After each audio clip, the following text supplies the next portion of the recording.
오늘 함께 나눌 하나님의 말씀은 출애굽기 31장 1절부터 18절까지의 말씀입니다.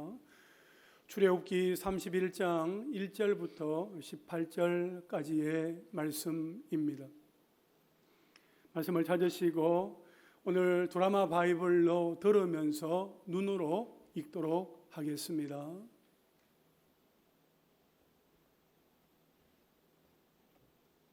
제 31장.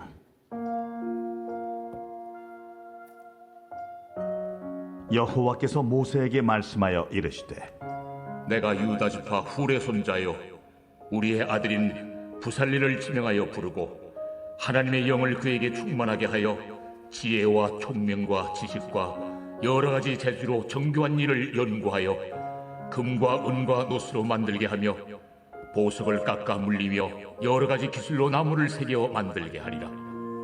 내가 또 단 지파 아히사막의 아들 오홀리압을 세워 그와 함께하게 하며 지혜로운 마음이 있는 모든 자에게 내가 지혜를 주어 그들이 내가 네게 명령한 것을 다 만들게 할지니 곧 회막과 증거궤와 그 위에 속죄소와 회막의 모든 기구와 상과 그 기구와 순금 등잔대와 그 모든 기구와 분향단과 번제단과 그 모든 기구와 물두멍과 그 받침과 제사직을 행할 때 입는 정교하게 짠 의복 곧 제사장 아론의 성의와 그의 아들들의 옷과 관유와 성소의 향기로운 향이라. 무릇 내가 네게 명령한 대로 그들이 만들지니라. 여호와께서 모세에게 말씀하여 이르시되, 너는 이스라엘 자손에게 말하여 이르기를 너희는 나의 안식일을 지키라. 이는 나와 너희 사이에 너희 대대의 표징이니 나는 너희를 거룩하게 하는 여호와인 줄 너희가 알게 함이라. 너희는 안식일을 지킬지니 이는 너희에게 거룩한 날이 됨이니라. 그날을 더럽히는 자는 모두 죽일지며 그날에 일하는 자는 모두 그 백성 중에서 그 생명이 끊어지리라. 엿새 동안은 일할 것이나 일곱째 날은 큰 안식일이니 여호와께 거룩한 것이라. 안식일에 일하는 자는 누구든지 반드시 죽일지니라. 이같이 이스라엘 자손이 안식일을 지켜서 그것으로 대대로 영원한 언약을 삼을 것이니 이는 나와 이스라엘 자손 사이의 영원한 표징이며 나 여호와가 엿새 동안에 천지를 창조하고 일곱째 날에 일을 마치고 쉬었음이니라 하라. 여호와께서 시내산 위에서 모세에게 이르시기를, 마치신 때에 증거판 둘을 모세에게 주시니 이는 돌판이요 하나님이 친히 쓰신 것이더라. 아멘. 우리 이삭 집사님 하나님께 찬양 올려드리겠습니다.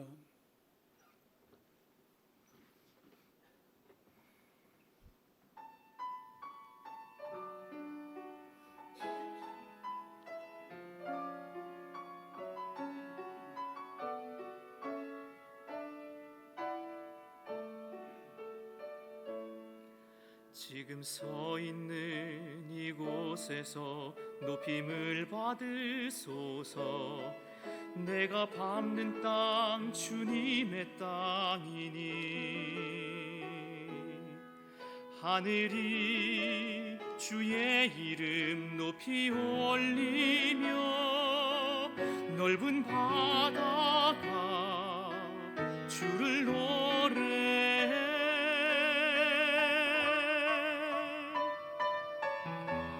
모든 만물 주를 경배해. 모든 입술 주를 찬양해. 천지를 만드신 만물의 통치자 높임을 받으소서. 내 평생에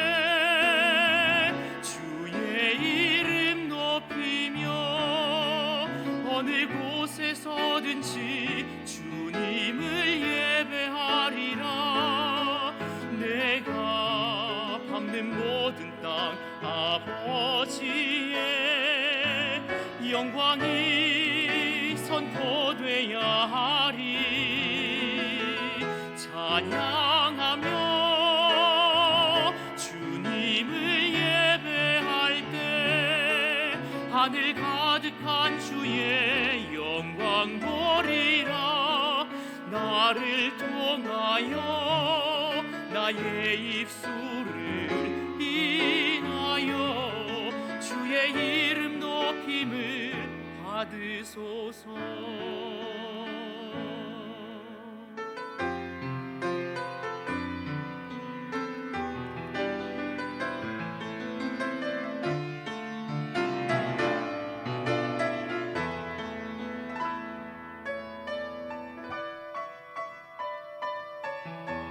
모든 만물 주를 경배해.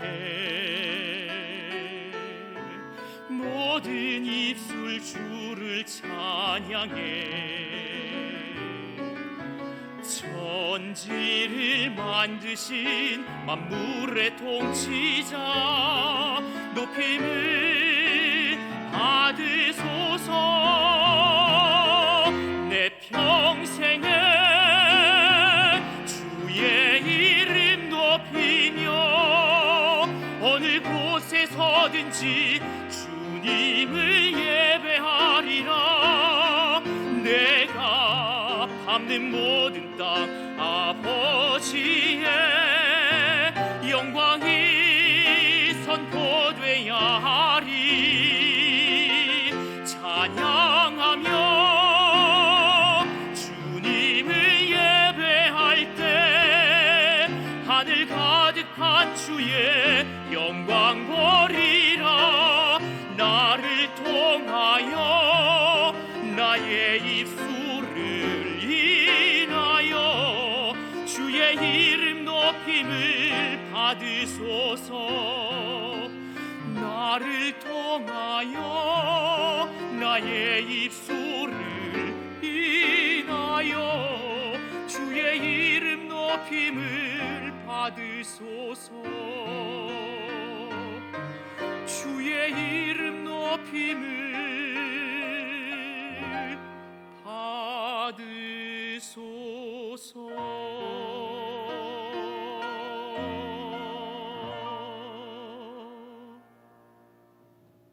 할렐루야. 주님의 이름을 찬양합니다. 하나님 앞에 우리 영광의 박수 한번 올려드리겠습니다. 할렐루야. 주님의 이름을 높여드립니다. 기도하겠습니다. 하나님 감사합니다. 우리를 통하여 영광 받으시기를 원하시는 하나님, 우리를 통하여 우리의 입술로 인하여 주님 높임 받으시옵소서. 우리가 있는 그곳에서 마음껏 주님을 높이며 찬양하며 경배하며 오직 주의 영광 가득한 것을 믿음의 눈으로 보게 하여 주옵소서. 하나님, 오늘 이 시간에도 우리 가운데 함께하여 주시고 예배하는 곳곳마다 우리 주의 영광으로 가득하게 하여 주시고 하나님께서 우리 가운데 충만케 하심을 경험하는 은혜의 시간 되게 하여 주옵소서. 귀한 집사님들의 찬양과 연주를 기뻐 받으시고 일상 속에서 오직 하나님 앞에 더욱더 존귀하게 쓰임받는 축복의 통로가 되게 하여 주시고 가정에서 일상에서 날마다 주와 동행하게 하여 주시고 기도하는 것마다 응답이요 응답이요 하나님의 복을 받아 누리며 살아가는 예수의 사람들 되게 하여 주옵소서. 하나님, 이 시간에 주의 말씀을 듣기 원합니다. 하나님께서 우리에게 하시는 그 주의 음성을 듣는 시간 되게 하시고 그 말씀 앞에 겸손하게 순종하며 나아가게 하여 주옵소서. 연약한 종의 모습은 십자가 뒤로 감추어 주시고 오직 주님만 나타나게 하시고 오직 하나님의 말씀만이 선포되게 하여 주옵소서. 예수님의 이름으로 기도하옵나이다. 아멘. 오늘 말씀의 제목을 한번 따라 하실까요? 비전을 실현하는 사람들. 비전을 실현하는 사람들. 비전을 실현하는 사람들이라는 제목으로 함께 말씀을 나누고자 합니다. 지난주 수요일 저녁 예배 시간에 앞자리에 앉아서 기도하시는 그 권사님의 기도 소리를 들으며 또 수요 저녁 예배 시간마다 기도하시는 권사님들의 그 기도 소리와 오늘 우리 신장로님 기도하신 내용들도 그렇고 정말 하나님의 말씀을 잘 들으시는구나. 말씀을 듣고 또 이해하고 소화를 시키면서 삶 속에서 녹여내고 그 말씀대로 순종하며 살아가시려고 정말 몸부림을 하시는구나 하는 것을 느끼게 됩니다. 오늘도 예배 가운데 하나님께서 저에게 주신 그 은혜가 동일하게 여러분들에게도 흘러가기를 원하고, 하나님께서 여러분 개인에게 하시는 그 하나님의 음성을 듣는 은혜의 시간이 될 수 있기를 간절히 소망합니다. 출애굽기 24장 18절에 보면 모세가 시내산에서 올라가서 40일 동안 이제 머물러 있게 되는데요. 요즘 시절이 그래서인지 모세가 40일 동안 시내산에서 격리되어 있었구나 하는 생각이 들었습니다. 그러나 모세는 혼자 있었던 것이 아니었습니다. 그 시간에 하나님의 임재 가운데 하나님의 음성을 들었고 하나님의 비전을 보았습니다. 사랑하는 성도 여러분, 여러분이 오늘 어디에 있든지 그곳이 모세의 시내산이 될 수 있기를 바랍니다. 여러분이 마음의 무릎을 꿇고 경건하게 예배하는 그곳에 하나님께서 임하시는 줄로 믿습니다. 모세처럼 하나님의 음성 듣기를 사모하는 여러분 각 사람을 통하여 여러분의 가정과 여러분의 일터 그리고 여러분의 병상에 시내산에 임하신 하나님의 영광의 임재가 가득하시기를 주님의 이름으로 축복합니다. 모세가 시내산에서 40일 동안 들은 말씀은 우리가 주일마다 함께 살펴보았던 성막과 성막의 기구들, 그리고 성막에서 섬길 제사장들의 의복과 사역에 관한 것입니다. 의도한 것은 아니지만 우리도 6주간 약 40여일에 걸쳐서 이 말씀을 들었습니다. 이제 오늘 본문 출애굽기 31장은 모세의 시내산 40일의 거의 마지막 부분입니다. 하나님께서 모세에게 마지막으로 주시는 메시지가 어떤 것인지 오늘 함께 살펴보겠습니다. 첫째로 비전을 실현하는 사람들입니다. 하나님께서 모세에게 성막에 대해서 말씀을 하시면서 계속 하신 말씀이 있습니다. 출애굽기 25장 40절에 보면 너는 삼가 이 산에서 내게 보인 양식대로 할지니라. 출애굽기 26장 30절에 보면 너는 산에서 보인 양식대로 성막을 세울지니라 했습니다. 출애굽기 27장 8절에 보면 산에서 네게 보인 대로 그들이 만들게 하라 했습니다. 산에서 내게 보인 양식대로, 산에서 내게 보인 대로라는 이 표현이 계속 반복되고 있습니다. 하나님이 모세에게 어떻게 보여주셨는지 정확하게 알 수 없습니다. 하지만 하나님은 모세에게 말씀만 하신 게 아니라 성막의 양식을 보여주셨습니다. 하나님이 보여주시는 것, 이것을 영어 성경에서는 보통 비전이라고 표현을 합니다. 하나님께로부터 왔으니까 하나님의 비전입니다. 모세의 비전이 아닙니다.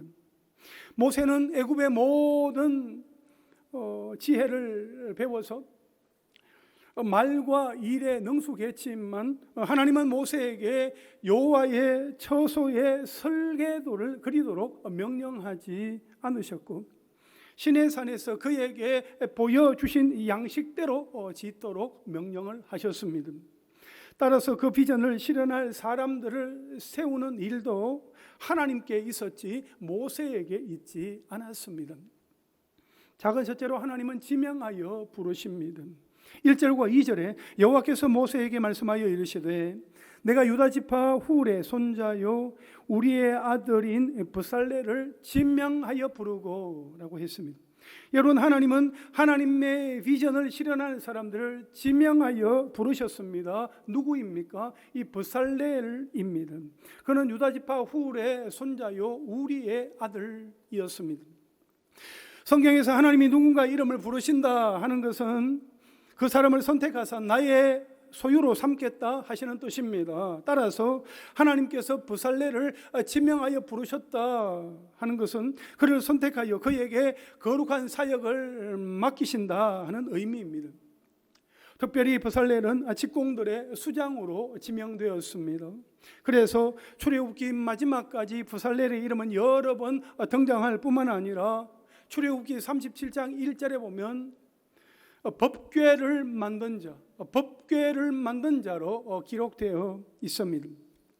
또 6절 상반절에 보면 내가 또 다한 지파 아히삼막의 아들 오홀리압을 세워 그와 함께 하게 하며 라고 했습니다. 하나님께서 부살렐에게 오홀리압을 조력자로 세워주셨습니다. 마치 아담에게 하와를 돕는 배필로 주신 것과 같은 이치입니다. 오홀리압은 유다 지파인 부살렐과 달리 다한 지파였습니다. 다한 지파는 라헬의 몸종이었던 빌하에게서 태어난 야곱의 5번째 아들인 다한의 후예들인데 그들은 호전적이고 교활하기로 이름난 지파였습니다. 이런 지파의 배경에도 불구하고 오홀리압을 부르신 것은 하나님께서 육체를 따라 지혜 있는 자를 택하지 않으시고 차별 없이 하나님의 사역에 꼭 필요한 자들을 적재적소에 세우시고 사용하신다 하는 것을 의미합니다. 이들이 실제로 성막을 짓는 것은 출애굽기 36장부터 39장까지 나오고 있습니다.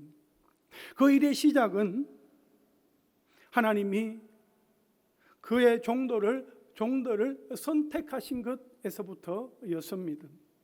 부살렐과 오홀리압은 이 거룩한 직임에 스스로 개입하지 않았습니다.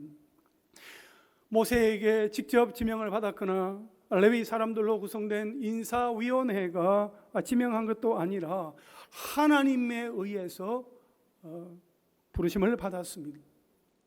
사도 바울도 고린도후서 1장 1절과 에베소서 1장 1절에서 하나님의 뜻으로 말미암아 그리스도 예수의 사도된 바울은 이라고 자신을 소개하고 있습니다.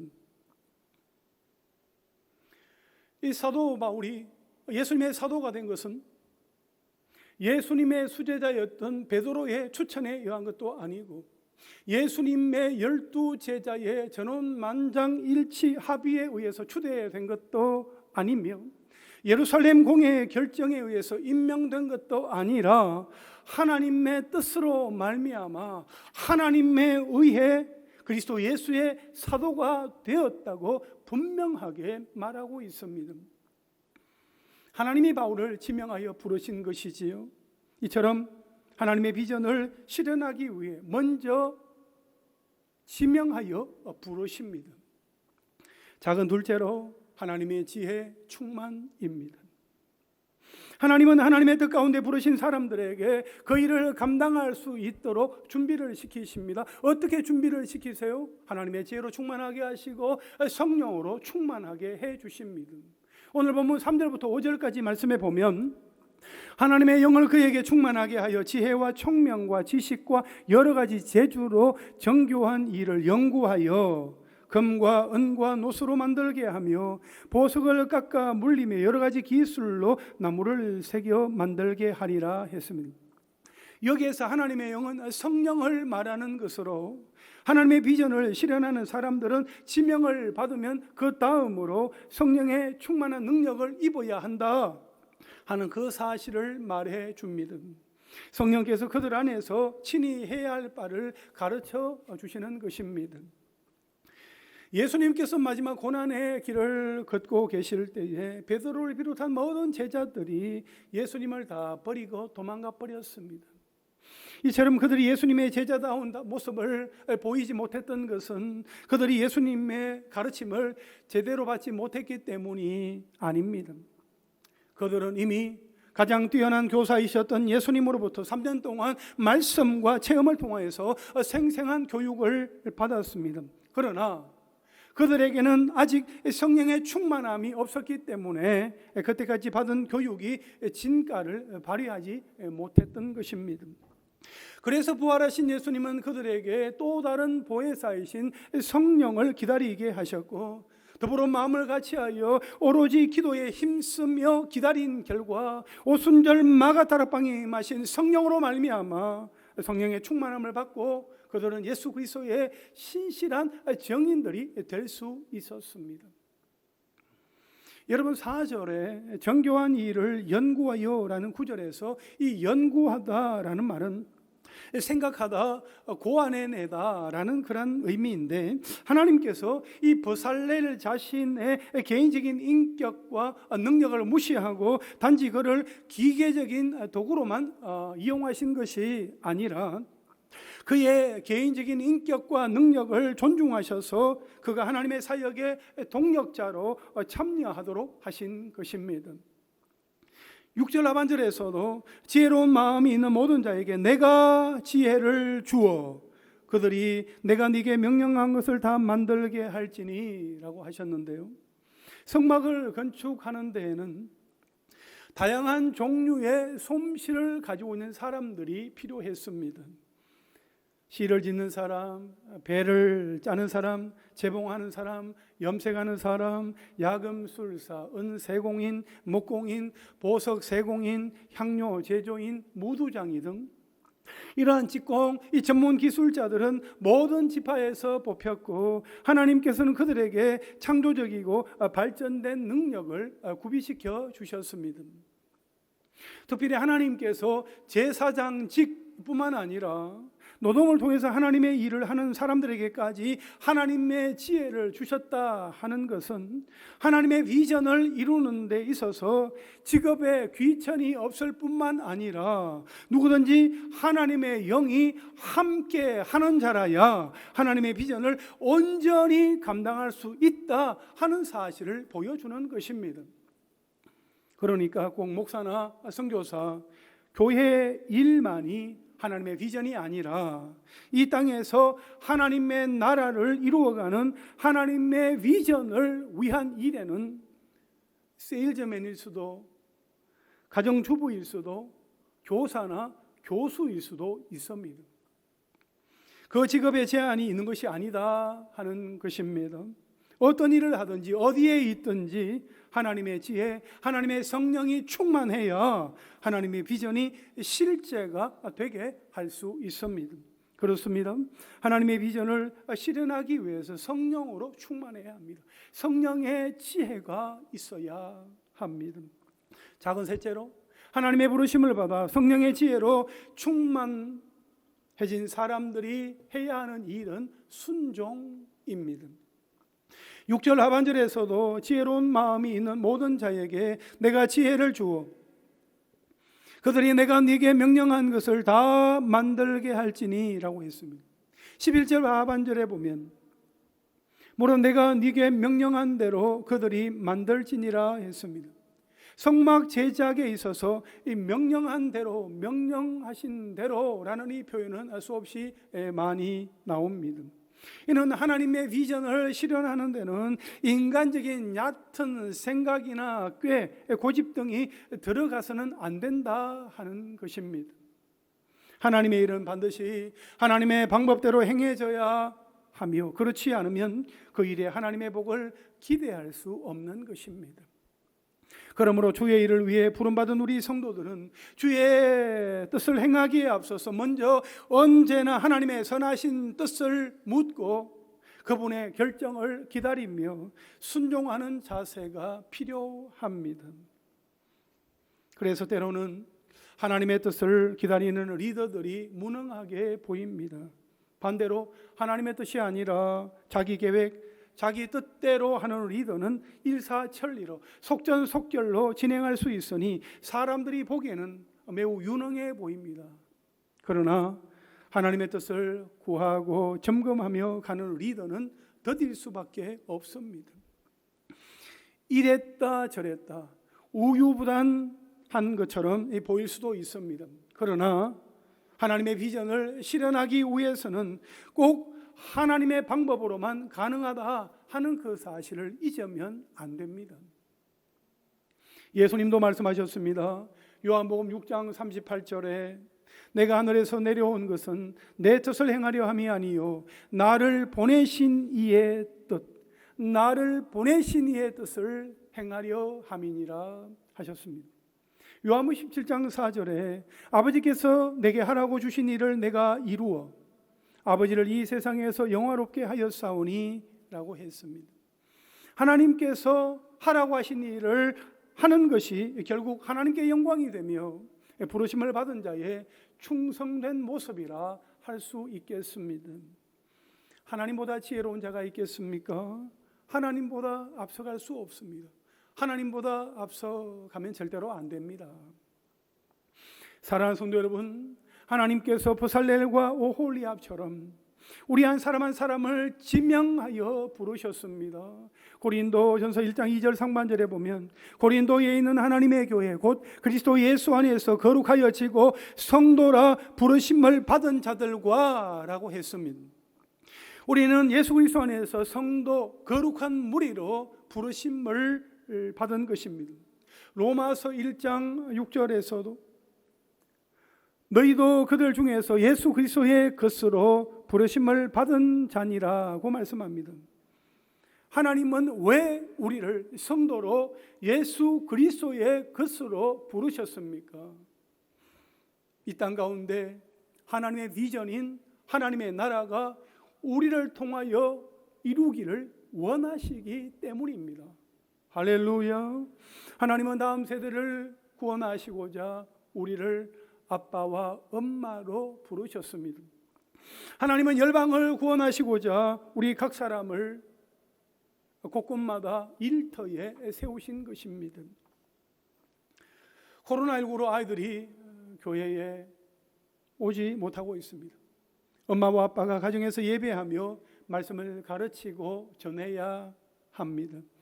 세상 문화에 빼앗겼던 그 아이들을 이제 말씀으로 양육할 수 있는 좋은 기회이지요. 요즘 보면 주일 아침마다 영상으로 아이들이 예배를 드릴 수 있도록 챙겨주는 열심 있는 가정들이 있다는 이야기를 듣고 있습니다. 그런데 아이들과 함께하는 시간이 많아지면서 어려움을 호소하는 엄마들이 있습니다. 우리 젊은 어머니들 너무 힘겨워하지 마시고 성령의 도우심을 구하시기 바랍니다. 하나님의 성령의 지혜를 구하시기 바랍니다. 자녀를 양육하는 데에도 성령이 필요합니다. 바라옵기는 우리 성도들이 직장에서도 이런 이야기를 들을 수 있으면 좋겠습니다. 요즘 보면 교회가 비난을 많이 받고 있지만 우리 김 과장을 보면 다른 것 같아. 일하는 태도나 자세, 마음의 동기와 또 성품이 뭔가 달라. 야, 김 과장처럼 저렇게 살아가기만 한다면 나도 예수 믿고 싶어 라는 이야기들 말입니다. 우리가 꼭 말로만 전도하는 것이 아니라 우리의 삶으로 예수님을 전하는 전도지가 될 수 있는 것입니다. 그러므로 일터에서도 성령의 지혜를 구하며 나아가십시오. 세상의 방법이 아니라 하나님의 방법, 하나님의 전략을 주시기를 구하시기를 바랍니다. 그래서 여러분을 통해 일터에 하나님의 나라가 임하고 많은 사람들이 예수님을 보게 되는 아름다운 일들이 일어날 수 있게 되기를 주님의 이름으로 축원합니다. 여러분, 성막은 하나님 나라의 모형입니다. 오늘날에 우리는 성막의 본질인 하나님 나라의 백성이며 또한 하나님 나라를 지어가는 것입니다. 그러므로 하나님의 나라를 지어가는 우리는 하나님의 영 성령으로 충만하고 지혜가 충만하며 하나님이 명령하시는 대로 행하는 사람이 되어야 합니다. 우리 각자의 삶의 자리에서 이와 같이 하면서 살아갈 수 있기를 원합니다. 할렐루야. 둘째로 영원한 표징 안식일입니다. 오늘 보면 13절 말씀을 함께 읽겠습니다. 시작.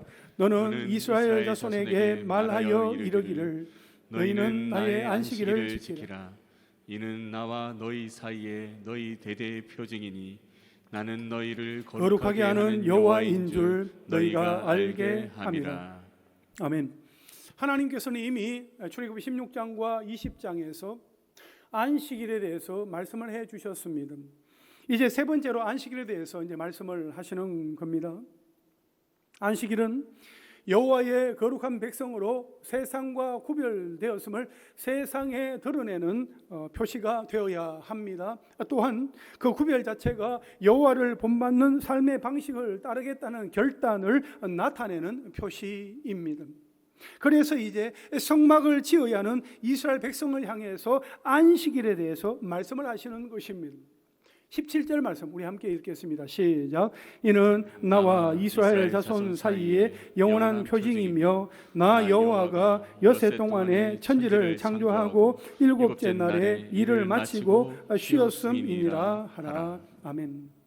이스라엘 백성은 세상을 창조하시고 안식하셨던 창조주 하나님을 기억하고 매주 안식일에는 성막 만드는 일을 멈추고 쉬어야 합니다. 매주 여호와를 기억하는 거룩한 시간이 거룩한 공간을 만드는 일보다 우선이다 하는 것입니다. 하나님은 모세에게 성막에 관한 마지막 메시지로 안식일을 주셨지만 모세에게는 하나님께서 모세 자신에게 보여주신 모든 것 가운데 이 안식일 명령이 이스라엘 자손에게 전하는 첫 번째 메시지가 됩니다. 출애굽기 35장 1절부터 3절까지 말씀에 보면 모세가 이스라엘 자손의 온 회중을 모으고 그들에게 이르되 여호와께서 너희에게 명령하사 행하게 하신 말씀이 이러하니라. 엿새 동안은 일하고 일곱째 날은 너희를 위한 거룩한 날이니 여호와께 엄숙한 안식일이라. 누구든지 이 날에 일하는 자는 죽일지니 안식일에는 너희의 모든 처소에서 불도 피우지 말지니라. 아멘. 모세는 성막 제작을 착수하기 전에 제일 먼저 안식일 규제를 다시 한 번 더 선언함으로써 강조합니다. 왜냐하면 하나님의 임재를 상징하는 이 성막을 제작하는 것은 그 자체가 목적이 아니라 하나님과 이스라엘 백성 사이의 언약 관계의 유지와 교제를 위한 방편이기 때문입니다. 한편 안식일 제도는 여러 절기 중에서 가장 주기가 짧은 절기로서 하나님과 백성과의 관계에서 우러나온 사랑과 헌신의 교제를 확인하고 유지하기 위한 기본적인 율법이었습니다. 따라서 안식일 제도의 준수는 하나님과 백성들의 언약 관계를 제3 각성하고 자신들의 현재 상태를 정립하는 데 있어서 가장 좋은 기회를 실생활에서 주기적으로 제공할 수 있었습니다. 이에 하나님은 아무리 성막 제도가 중요하다 하여도 그 근본 목적을 잊지 말라 하는 의미에서 그 근본 목적인 하나님과의 교제를 생활 속에서 친밀하게 유지할 수 있도록 가장 기본 제도인 안식일 준수 명령을 성막 제작에 앞서서 서두에 새삼 밝히게 하신 것입니다. 이렇듯 성경은 우리의 신앙생활에 있어서 모든 시대를 걸쳐 형식보다 그 내용인 이 하나님과의 관계가 무엇보다도 더 중요하다 하는 이 사실을 계속해서 주지시키고 있습니다. 사무엘상 15장 22절에 사무엘이 이르되 여호와께서 번제와 다른 제사를 그의 목소리를 정정하는 것을 좋아하심같이 좋아하시겠나이까? 순종이 제사보다 낫고 듣는 것이 순양의 기름보다 나으니 라고 말씀하고 있습니다. 여러분, 우리는 지금 안식일을 지키지 않지만 이스라엘 백성이 안식일 준수를 통해서 단순히 일주일 가운데 하루의 일을 쉬는 것이 아니라 하나님께서 행하신 창조사역과 거룩한 그 구속사역을 기억했던 것처럼 우리도 매주일 우리의 영과 육을 하나님께 온전히 바쳐 예배하며 우리의 삶 전체를 우리를 구원하신 예수 그리스도께로 향할 수 있게 되기를 원합니다. 일상 속에서 우리의 시선은 항상 하나님을 향할 수 있게 되기를 원하고 우리를 위하여서 십자가에 달리사 피 흘려 죽으신 그 예수 그리스도의 십자가를 선명하게 바라볼 수 있는 우리가 될 수 있기를 주님의 이름으로 축원합니다. 마지막 셋째로 친히 쓰신 두 돌판입니다. 18절 말씀, 여호와께서 시내산 위에서 모세에게 이르시기를 마치신 때에 정급한 돌을 모세에게 주시니 이는 돌판이요 하나님이 친히 쓰신 것이더라. 하나님은 약속대로 이미 선포하신 10마디 말씀 이 십계명을 2개의 돌판에 친히 써서 모세에게 주셨습니다.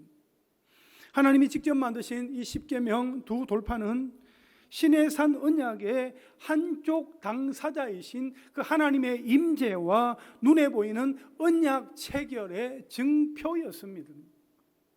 이 정급판 위에 기록된 십계명은 모든 율법의 핵심이자 본질로서 단순한 율법의 차원을 뛰어넘는 하나님의 언약입니다.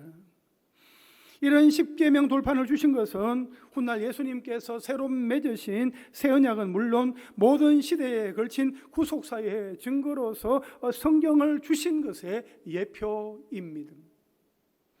디모데후서 3장 16절과 17절은 이렇게 말씀을 하지요. 모든 성경은 하나님의 감동으로 된 것으로 교훈과 책망과 바르게 함과 의로 교육하기에 유익하니 이는 하나님의 사람으로 온전하게 하며 모든 선한 일을 행할 능력을 갖추게 하려 함이라. 이 성경은 우리에게 이러한 유익이 있는 것입니다. 성경은 지금도 살아 역사하는 하나님의 말씀입니다.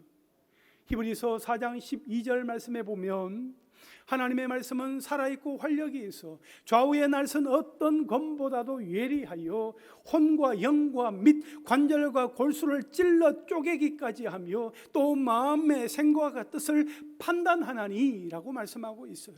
이 능력의 말씀, 생명의 말씀, 우리를 살리는 이 하나님의 말씀이 우리에게 필요한 것입니다. 할렐루야.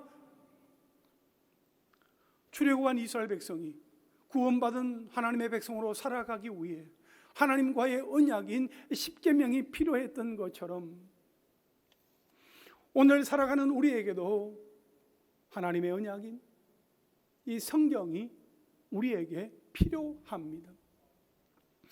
오늘날 세상의 모든 것이 다 변하고 빠르게 변하지만 영원히 변하지 않는 하나님의 약속의 말씀을 붙잡고 이 땅 가운데서 하나님의 백성으로 하나님의 나라를 실현하며 나아가는 저와 여러분 우리 모두가 될 수 있기를 주님의 이름으로 축원합니다. 이제 말씀을 정리하겠습니다. 하나님께서 아름답고 선한 세상을 창조하셨습니다. 하나님은 사람들을 부르시고 그들에게 은사를 주시며 성령으로 충만하게 하여서 하나님이 모든 세대에게 계속 행하시는 것처럼 세상을 아름답게 하는 일에 참여하게 하셨습니다. 그런데 우리는 지금 하나님께서 주신 그 은사와 재능을 어디에 사용하고 있습니까? 인간적인 쾌락이나 어떤 안위만을 위해서 사용하고 있지는 않습니까? 우리가 서 있는 곳이 하나님께서 지명하여 부르신 자리임을 알고 하나님의 지혜로 충만하며 하나님의 말씀을 붙잡고 하나님의 방법으로 순종하며 나아갈 때에 하나님의 비전이 우리를 통해서 아름답게 성취될 줄로 믿습니다. 그리고 하나님의 나라가 우리의 가정과 우리의 일터 가운데 임하시게 될 것입니다. 우리가 바라보는 세상 모든 민족, 그 열방, 그리고 다음 세대가 하나님께로 돌아오게 하는 일에 귀하게 쓰임받는 저와 여러분 우리 모두 그리고 우리 부천 삼락교회가 될 수 있기를 주님의 이름으로 축원합니다. 할렐루야. 아멘. 우리 시간에 찬양 한 곡 드리고 함께 기도하겠습니다. 예배자, 아무도 예배할 수 없는 그곳에서 주를 예배하리라 찬양입니다.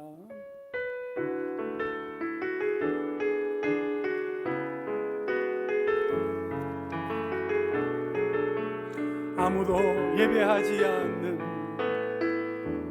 아무도 예배하지 않는 그곳에서 주를 예배하리라.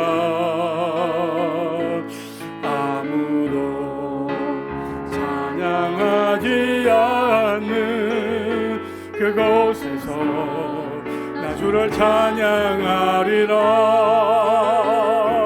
누구도 헌신하지 않는 그곳에서 주께 헌신하리라.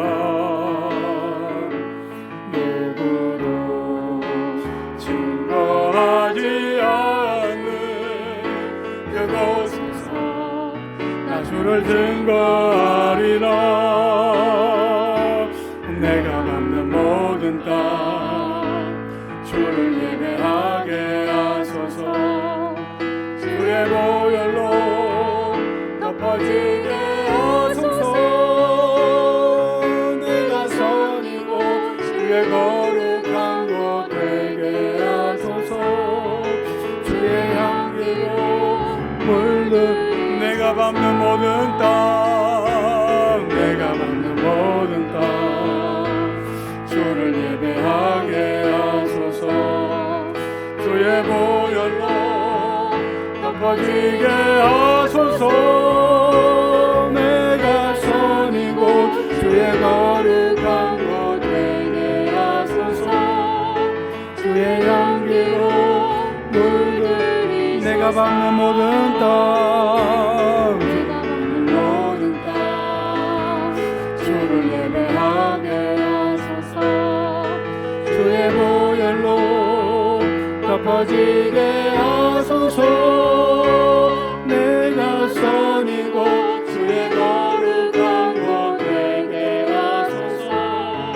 주의 향기로 물들이소서. 할렐루야. 아멘. 여러분이 지금 서 있는 자리는 어디입니까? 여러분이 지금 머무르고 있는 처소는 어디입니까? 여러분이 있는 그곳에서 하나님을 예배하는 은혜가 있으시기를 바랍니다. 하나님은 우리 한 사람 한 사람을 부르셔서 우리가 있는 그 자리에서 예배받기를 원하십니다. 찬양과 경배받기를 원하십니다. 여러분이 있는 그 자리에서 하나님을 예배하며 나아갈 때에 주의 보혈로 덮어지게 되는 것입니다.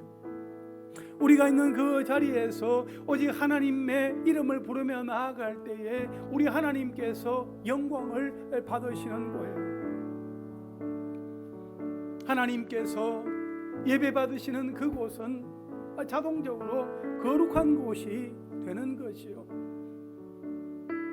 어떤 거룩한 곳이 정해져 있는 것이 아니라 우리가 예수님의 이름으로 하나님 앞에 나아가서 하나님을 높이며 예배할 때에 하나님께서 그 예배를 받으시고 하나님께서 영광 가운데 충만하게 임하시기만 하면 그곳은 하나님이 계시는 곳, 거룩한 자리, 하나님의 나라가 되는 것입니다.